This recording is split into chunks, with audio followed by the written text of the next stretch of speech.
আমাদের গ্যাজেটগুলোর ভেতরে যে ছোট ছোট চিপগুলো আছে সেগুলো একে অপরের সাথে কিভাবে কথা বলে তা কি কখনো আমাদের মাথায় এসেছে? আজ আমরা সেই গোপন ভাষা মানে I2C প্রোটোকল নিয়েই কথা বলবো। আর এই আলোচনার জন্য আমরা সাহায্য নিয়েছি র্যান্ডাল হাইডের লেখা দ্য বুক অফ I2C থেকে। তো এই প্রশ্নটা নিয়েই আজকের আলোচনা। স্মার্টফোন হোক বা একটা সাধারণ আরডুইনো প্রজেক্ট, সবখানেই তো একটা ছোট্ট সার্কিট বোর্ডে অনেকগুলো পার্টস একসাথে কাজ করে। কিন্তু ওরা নিজেদের মধ্যে যোগাযোগটা করে কিভাবে ওদের মধ্যে একটা বোঝাপড়া তৈরি হয়? আচ্ছা, চলুন একটু পুরনো দিনে ফিরে যাই, মানে I2C আসার আগের সময়ে। তখন কিন্তু সবকিছু এত সহজ ছিল না। প্রত্যেকটা কম্পোনেন্টকে কানেক্ট করার জন্য আলাদা আলাদা রাস্তা লাগত, যা দিয়ে একটা বিশাল জট লেগে যেত।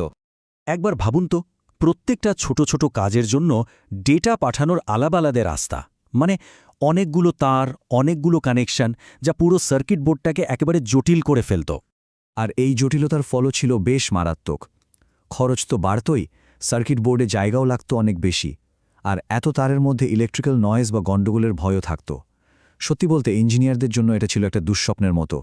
আর ঠিক এই সময়েই আমাদের গল্পের হিরোর এন্ট্রি হলো I2C। এই টেকনোলজি সেই তারের জঙ্গল থেকে বেরোনোর রাস্তা দেখালো। এটা ছিল একটা দারুণ যুগান্তকারী সমাধান। এই স্লাইডটা দেখলেই পুরো ব্যাপারটা পরিষ্কার হয়ে যায়। I2C এর আসল জাদুটা এখানেই। যেখানে আগে কয়েক ডজন তার লাগত, সেখানে I2C মাত্র দুটো তার দিয়েই সেই কাজটা করে ফেলে। ডিজাইন আর ইঞ্জিনিয়ারিংয়ের জগতে এটা ছিল একটা বিশাল ব্যাপার। এই সেই দুটো তার, একটার নাম SCL মানে সিরিয়াল ক্লক, আর অন্যটা হলো SDA মানে সিরিয়াল ডেটা। কন্ট্রোলার ডিভাইসটা SCL লাইন দিয়ে একটা ক্লক সিগন্যাল পাঠায়, যেটা ডেটা চালাচলির স্পিড ঠিক করে দেয়। আর সমস্ত ডেটা ওই SDA লাইনের মধ্যে দিয়েই আসা যাওয়া করে। কিন্তু প্রশ্নটা হলো, এতগুলো ডিভাইস মাত্র দুটো তার ব্যবহার করে কিভাবে কোনো গোলমাল ছাড়া কথা বলে? এর পেছনে কিন্তু একটা দারুণ নিয়ম কাজ করে। চলুন সেই নিয়মগুলোই এবার একটু দেখে নেওয়া যাক। দেখুন, I2C সিস্টেমে দুটো রোল থাকে, একটা হলো কন্ট্রোলার, আরেকটা পেরিফেরাল। কন্ট্রোলারকে বলা যেতে পারে বস, যে কখন কথা বলতে হবে, কি বলতে হবে সব ঠিক করে দেয়। আর পেরিফেরালগুলো হলো কর্মীর মতো, যারা শুধু বসের নির্দেশের জবাব দেয়। এখানে একটা কথা বলে রাখি, আগে এই রোলগুলোকে মাস্টার স্লেভ বলা হতো, কিন্তু এখন কন্ট্রোলার আর পেরিফেরাল টার্মগুলোই বেশি ব্যবহার হয়। এখানেই তো আসল চ্যালেঞ্জটা, তাই না?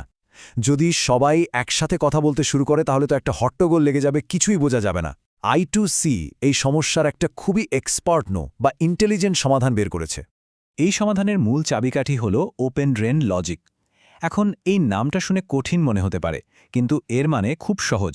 এর মানে হল লাইনের কোনো ডিভাইস নিজে থেকে ভোল্টেজ বাড়াতে পারে না, শুধু কমাতে পারে। মানে লাইনটাকে গ্রাউন্ডের সাথে কানেক্ট করে একটা জিরো বা লো সিগন্যাল তৈরি করতে পারে। ব্যাপারটা অনেকটা পুরনো দিনের শহরের ঘণ্টার দড়ির মতো।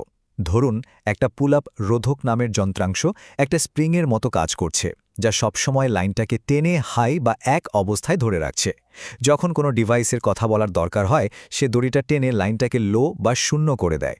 কথা বলার শেষ হলে দড়িটা ছেড়ে দেয়, আর স্প্রিংটা আবার লাইনটাকে আগের মতো হাই অবস্থায় নিয়ে যায়। এভাবেই খুব সহজে সবাই মিলে একটা লাইন শেয়ার করতে পারে। তো I2C সন্দেহে নিঃসন্দেহে খুবই কাজের একটা জিনিস, কিন্তু বাস্তব জীবনে এর কিছু সীমাবদ্ধতাও আছে।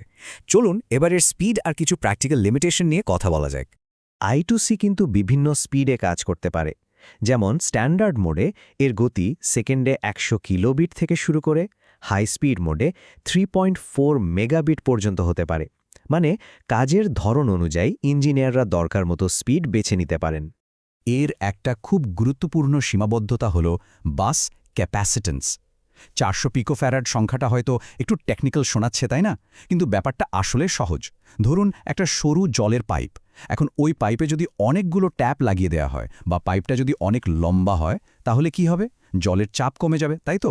ঠিক তেমনি I2C এর তারে অনেক বেশি ডিভাইস লাগালে বা তারের দৈর্ঘ্য বেশি হলে সিগন্যালটা দুর্বল হয়ে পড়ে, আর তখন ডেটা পাঠাতে সমস্যা হতে পারে। বেশ, তো তত্ত্ব আর সীমাবদ্ধতা নিয়ে কথা হলো, কিন্তু আসল কথা কি জানেন? এই সহজ সরল প্রোটোকলটা আমাদের চারপাশের টেকনোলজির জগতে একটা নীরব বিপ্লব এনে দিয়েছে। তাহলে সারাংশটা কি দাঁড়ালো?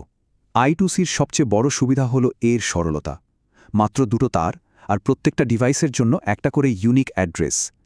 এই অ্যাড্রেসের কারণে কন্ট্রোলার ঠিক সেই ডিভাইসটার সাথেই কথা বলতে পারে যার সাথে কথা বলা দরকার। অনেকটা ঠিকানায় চিঠি পাঠানোর মতো। এর ফলে হার্ডওয়্যার ডিজাইন অনেক সহজ আর সস্তা হয়ে গেছে। যারা শখের বসে আর্ডুইনো বা রাসবেরি পাই নিয়ে প্রজেক্ট করেন তাদের কাছে তো I2C একটা খুবই পরিচিত নাম।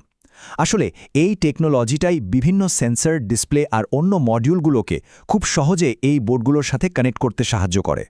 এর জনপ্রিয়তা যে কতটা তা এই তথ্যটা থেকেই বোঝা যায়। 50-এরও বেশি কোম্পানি তাদের হাজারেরও বেশি রকমের চিপে I2C ব্যবহার করে। এটা সত্যি প্রযুক্তির জগতে একটা ইউনিভার্সাল বা সর্বজনীন ভাষা হয়ে উঠেছে। তাহলে পরের বার যখন কোনো ফোন বা ল্যাপটপের দিকে তাকানো হবে তখন একবার ভাবা যেতেই পারে এর ভেতরে থাকা ওই ছোট ছোট চিপগুলো হয়তো I2C ব্যবহার করেই একে অপরের সাথে অনবরত কথা বলে চলেছে আর আমাদের এই ডিজিটাল দুনিয়াটাকে সচল রাখছে।